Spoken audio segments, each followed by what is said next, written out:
Welcome guys, welcome. Once again we are going to take another examples on Bernoulli's equation. हमने देखा last example में कि how to find integrating factor for Bernoulli's equation. Basically Bernoulli's equation ये substitution से ही solve होगा.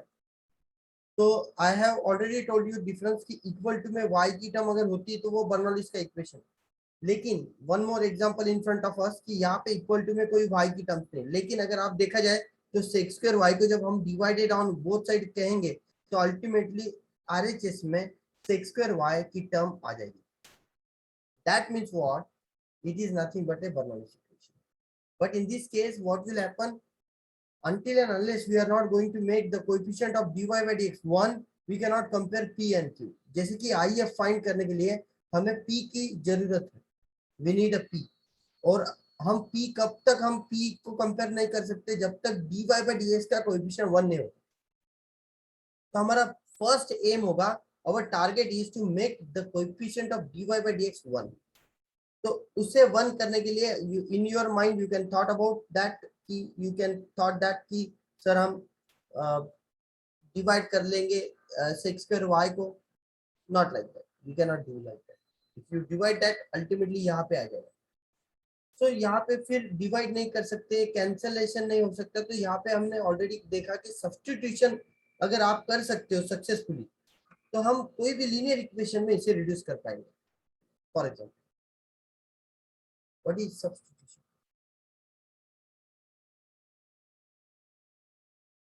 We can see that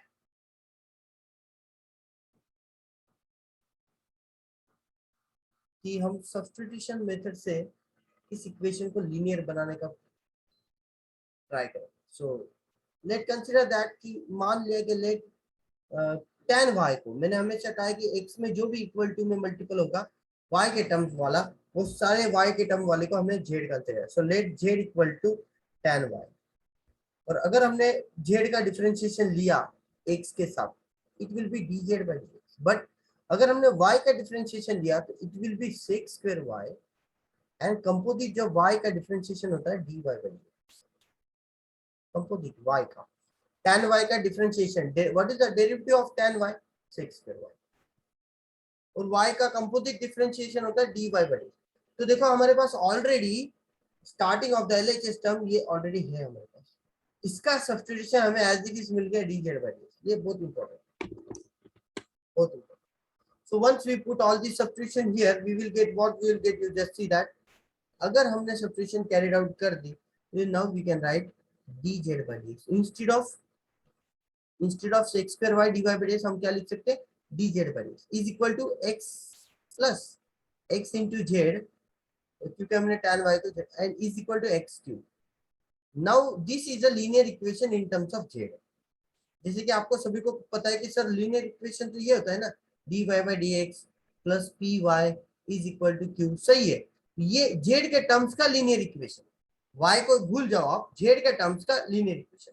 अगर z के टर्म्स का लीनियर इक्वेशन है तो p के जगह पे x आया हो, q के जगह पे x cube. That is our main target. On comparing we will get what we will get. You can write here on comparing with the standard, on comparing with linear Leibniz equation, we will get what we will get. We will get the value of p and q. You just tell me that what is the value of p here. जो भी z का multiple होगा sir वो p होगा, that is x. और q की value होगी हमारी q इज इक्वल टू, जो भी इक्वल टू में होगा वो होगा हमारा q. तो p का जो रोल है, जो कि क्वेश्चन हमें पूछा गया है कि व्हाट इज IF, तो IF का फॉर्मूला हमें पता है, e to the power integration of p dx. So e to the power e raised to integration of x dx. Whenever we replace e to the power x, x का integration होता है x square by 2. That is our IF. Right. This is our target. कि ये example में हमें सिर्फ IF find out करना है. हम इसका सॉल्यूशन भी दे सकते हैं, नो डाउट हम सॉल्यूशन दे सकते हैं. लेकिन अगर क्वेश्चन IF के फॉर्म में पूछा गया है तो हम IF पे स्टॉप हो जाएंगे. I hope you understand the example. Write down this example.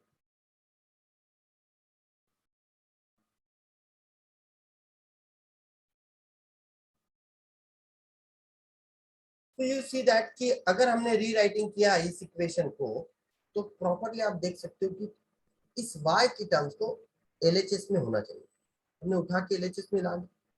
उसके बाद में मैंने आपको कहा है कि dy बाई डी के बाजू में कोई भी नहीं होना चाहिए, तो हम 2x से डिवाइड कर देंगे, कैंसिल हो जाएगा, इक्वल टू में y की टर्म नहीं होनी चाहिए, y रेज़ टू 5 से भी डिवाइड कर लेंगे। That means we are combinely divide this equation by 2x raise to 5 and if you do like that 2x cancel हो जाएगा, y रेज़ टू 5 कैंसिल हो जाएगा, लेकिन y raise to 5 first term में डिवाइड में आ जाएगा and that divide y raised to 5 can be written as y raised to minus 5 in the numerator. Similarly, यहाँ पे देख सकते हैं आप y will get cancelled. जब y will get cancelled, y raised to minus 4 remaining है, वहां पे 2x डिवाइड में आ जाएगा और इक्वल टू में क्या होगा, यहाँ पे 10 2 से कट हो जाएगा 5 में और एक x कैंसिल हो जाएगा, x square complete y raised to 5 cancel, मतलब क्या 5x स्क्वायर वहां पे रिमेन। हमने जितना सिंप्लीफिकेशन चाहता लेकिन फिर भी y raised to minus 5 हमें प्रॉब्लम कर रहा है।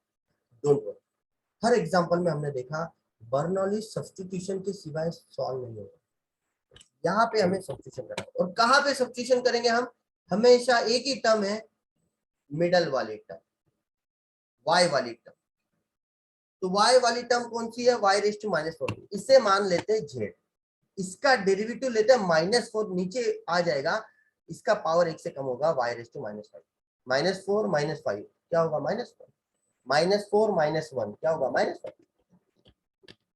जिस प्रकार डेरिवेटिव आपके सामने है, जेड का डेरिवेटिव आएगा dz बाई dt। फिर आपको -4 प्रॉब्लम कर रहा है, भेज दो RHS में, भेज दिया, तो कंप्लीट सब्स्टिट्यूशन आपको मिल गया। इस टर्म के जगह पे आप लिख सकते हो -1/4 और wherever y raised to -4 is there you can write 0। फिर मैंने दोनों भी रिप्लेस कर दिया, आप देख सकते हो। फिर मुझे -1/4 प्रॉब्लम कर रहा है, मैं मल्टीप्लाई कर दूंगा, अगर मैं -4 से मल्टीप्लाई कर देता हूँ, ये मेरा प्रॉब्लम सॉल्व हो गया, 1 हो जाएगा, इसलिए मैं मल्टीप्लाई कर रहा हूँ -4 से ऑन बोर्ड से, एंड माइनस माइनस प्लस हो जाएगा, 2 4 जा 2 2 जा 4, ऊपर 2 आ जाएगा। ये थोड़े से चेंज, लेकिन वन मोर थिंग,